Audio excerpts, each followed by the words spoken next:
Alright guys, I've done this video so many times, and yeah, I'm just gonna rush through this because it keeps coming out way too long.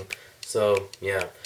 Journal here, Uncharted 4, got it from Nerd Block. It's really cool. It's got like this little map in the front. It's just, yeah, it's just really cool. I love it. But just gonna do my highlights of E3. My highlights, not everything, just the stuff that intrigued me. So, yeah, here we go. Mafia 3. It looks like a Punisher simulator. I can't wait for it. It looks amazing. The main character is so cool. He looks like the Jack. I don't remember his name.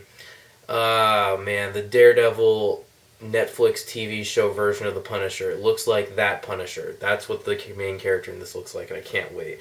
Brutal takedowns. The ragdoll looks stunning in that game, which I was very surprised about, and made me think of Red Dead Redemption. And then there's alligators in the open world, so yay that. Next one, God of War. God of War looked stunning. It's modernized. It doesn't have the fixed camera anymore, which I think it looks like they got rid of the like spinning combos and double jumps and all that. So a lot of people are going to be upset about that. But I haven't played a God of War since PlayStation 2, so I think it's good. I think it's time for a change. I think it's a good move. Norse mythology also. Good stuff. Good stuff there. And yeah, very Last of Us driven. Personally, I felt it looks very Last of Us like, and I don't think it's open world. I think it's gonna have the Last of Us style level design, just more open sandboxy levels. And next one, Red Dead Redemption 2. It wasn't there, but I didn't expect it. I don't know why so many people were like, "Oh, it's gonna be there. This is it." Rockstar never likes their games out of the limelight, and they don't like competition. If they're going to show off a game, it's going to be on their own terms. It's so they've always been that way. I don't know why people thought this was going to be different. Like, whatever. Another two games, State of Decay 2, which I can't wait for. Four-player co-op was announced, and it looks really good. It looks like a way bigger map. And the head of the company said they're going to make it way smoother, and I believe that means in terms of frame rate and screen tearing and stuff like that. So I think it's going to be technically a smoother experience, which will... I love the first one with all its flaws. So an unflawed, bigger version with co-op where you can scavenge houses with your friends. Woo! That's going to be a good time. The game looked a lot better too, graphics-wise. Now, the next one was another zombie game, which zombies were really coming back, even with Dead Rising 4 with Frank West and everything. But the PlayStation game, Days Gone, another zombie game, kind of World War Z, another Last of Us looking game. They're really clinging to that at Sony right now. Like, I know it was successful, but I mean, calm down, holy crap. The main character looked awesome, though. He's like a biker dude with a vest and all that. He looked really cool. And, yeah, zombies, however, the combat looks terrible. It's like one bullet anywhere on the body drops a zombie. I can't stand that. But it was impressive how many bodies they got on screen at a time. I mean, it was like water flowing towards you. It was crazy. They're all climbing on top of each other. But the sound effects were so bad. The gun sound effects for his M16 variant, it was... Wow, the reloading sound was like some stock sounds you get on a website for free. And the actual sound of the gun cracking was just, it sounded really bad. I mean really bad. Like to the point where I'm watching it and I was like, ooh, that sounds really bad. And in the opposite direction, a game with very impressive sound design was Injustice 2. I'm not so much a fighting game guy, so I'm not really going to talk about it, but the sound design in Injustice 2 was stunning. It was incredible to hear that sound. It blew me away. Blew me away. We'll just leave it at that. Now, another game with fantastic sound design was Resident Evil 7 Biohazard. They're going first person. This is the second time they've changed the whole formula of the game. They went from fixed camera, then they went to over the shoulder, and now they're going to like VR and first person view. Now, a lot of people are like, oh, that's not going to work. I think it's going to work. It kind of looks like and resembles the PT demo that was floating around for a while. But, yeah, Resident Evil. The only thing that I'm worried about is it was on the Sony stage, but it didn't say exclusive, so I'm not sure what consoles it is or is not coming to. Hopefully it comes to the Xbox One so I get a chance to play it. Next game is going to be Death Stranding, Hideo Kojima's. It looks like, I thought it was going to be Silent Hills because it was Hideo Kojima saying, I'm back, and then Norman Reedus, and I'm like, yes, and then it says Death Stranding. Crap. Oh well, but his games, he is the art house director of video game designers, honestly. It was just art house all the way. And next one, We Happy Few, an indie game for Xbox. And I believe the Xbox owners get the like pre-alpha for that or whatever, the early access that they have in July, which is pretty cool. And We Happy Few, it looks like a Clockwork Orange meets BioShock, and I guess it's a survival game with procedurally generated maps and permadeath, and what? What? I thought it was like story driven, which it is. There's like 3 characters with all different objectives in the main story. I don't know. Let's go watch it. It looks really, really good. It looks like a fantastic video game. Another game that looked good was Below. Below looked good. It's like Legend of Zelda meets Dark Souls. It looks really cool. The only problem is they showed it like 20 years ago, right? And now I'm not interested anymore. So that kind of sucks.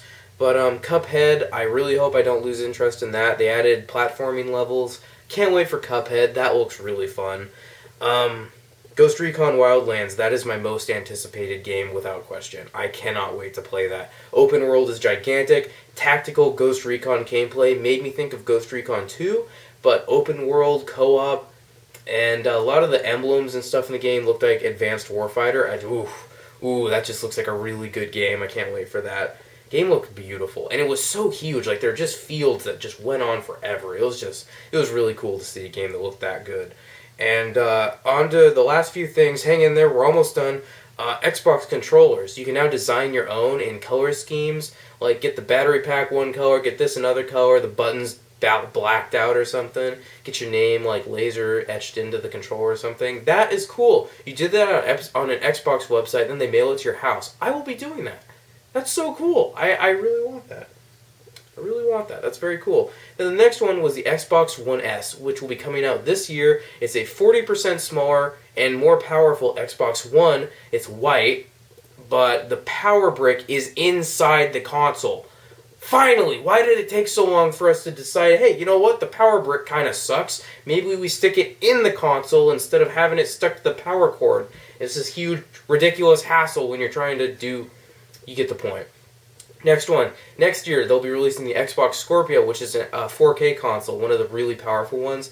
And based on the specs that Phil Spencer read on stage, I think this sounds like a powerhouse. It seems to be like it will be the most powerful console to date. And I don't mean more powerful like the PlayStation 4 has better graphics than the Xbox One. I mean that it will be more powerful in the console market, no competition. So that's pretty cool. Now pricing, I bet they're going to go $499 or above. If they hit above $500, I'm not going to get it. They go $499, not going to get it. $450, not going to get it. If they go $399, I will probably pick it up day one. Otherwise, I'm going to wait a year or two and get it with a game for a bundle edition at a lower price. But if they are the stronger console and release at a lower price than the weaker competition, they will clean up and make bank. That's just a suggestion. Probably sounds like bad math, but trust me, I know what I'm talking about. The only thing that would suck if they actually have you're not able to like connect your Kinect to the new Xbox, so you have to buy a new one if you want that feature. So you have to like tack on another $150 to the price. That would be terrible. That would be so terrible. But yeah, but personally, I think that out of all the conferences, I think that they had the best conference out of everyone. It was the most content, the best surprises, the most well put together. I just felt that PlayStation swept the floor, or Sony, whatever. I felt that they swept the floor this year. And quick little wrap up. I'm almost done. Just hang in there. I think PlayStation, Sony, whatever. I think they won all the conference. They won E3. And my most anticipated game is Ghost Recon Wildlands. Now, my most impressed game, the game that impressed me the most, was Zelda Breath of the Wild.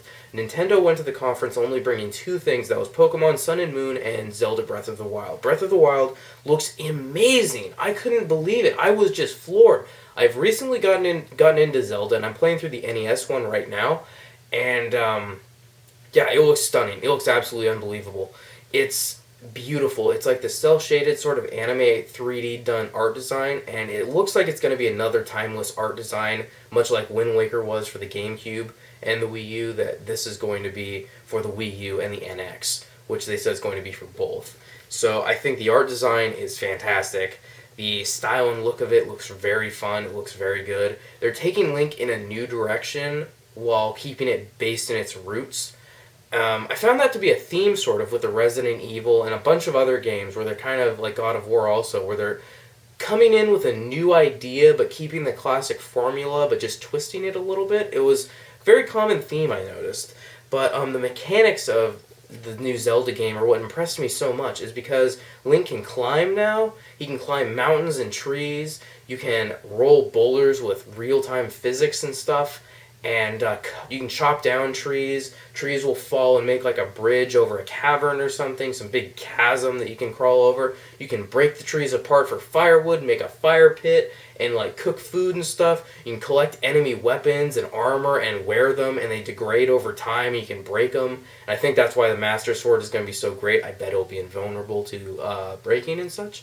But yeah, it was interesting seeing that there's this scavenge and survive aspect to a Zelda game, and it was so open. It looks like a pure open world game, much like I think this will be Nintendo's Elder Scrolls. Honestly, I think it's going to be the Skyrim for the Wii U and the NX. That's what I think. Those are my opinions. Hope you guys liked it. I tried to speed it up. Hope I didn't talk too fast or glaze over anything too quickly. But I kept making these like 20 minutes long, and I'm like, no, let's try it one more time. These are just a little bit too long. So yeah, what were your guys most anticipated, most impressed? Who do you think won the contest or conferences? We'll see you guys in the next video.